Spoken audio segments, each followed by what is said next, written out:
Afternoon, এখন দুপুর হয়ে গেছে।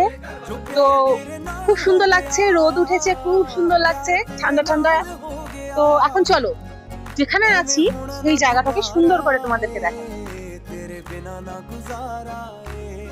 এই যে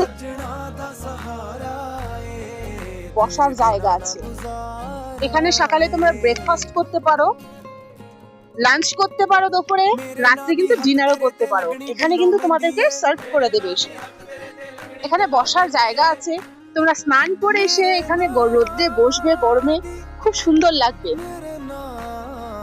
এখান থেকে ঘোরার জায়গা, নিচে আছে অর্কিড হাউস, তার নিচে আছে টি গার্ডেন।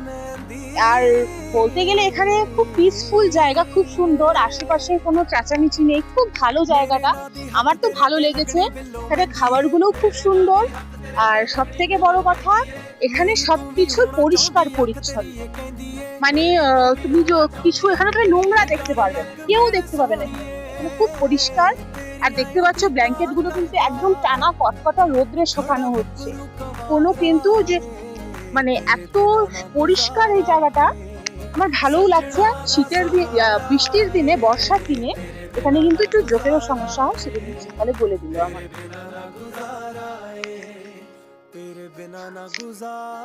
এই যে এখানে একটা দোলনা আছে, আমি তো এখানে এসে কিছুক্ষণ ধরে বসেছিলাম এই দোলনার সামনে।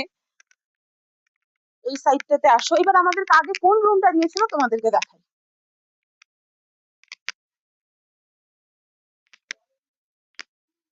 আমাদেরকে এই রুমটা দিয়েছিল একদম ব্যাক সাইডে, যেটা আমার একটুকু পছন্দ হয়নি।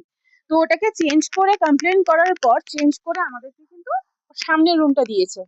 তো লাঞ্চে কি কি হচ্ছে, কি কি খাওয়া হচ্ছে সেটাও তোমাদের সাথে কিন্তু শেয়ার করবো। আর এইদিকে কিন্তু এইটা হচ্ছে কিন্তু কিচেন, পেছনে পাইন ফরেস্ট আছে। আমরা একটু পরে কিন্তু হাঁটতে বেরোবো, ঘুরতে যাব, যে লোকালে কি আছে না আছে সেগুলো কিন্তু দেখবো। তো এখনকার মতো টাটা, আমি এখন একটু রেডি হয়ে নি, একটু বেরোবো, ঘুরবো, সাইড গুলো একটু ঘুরে দেখবো পরিবেশটা। টাটা।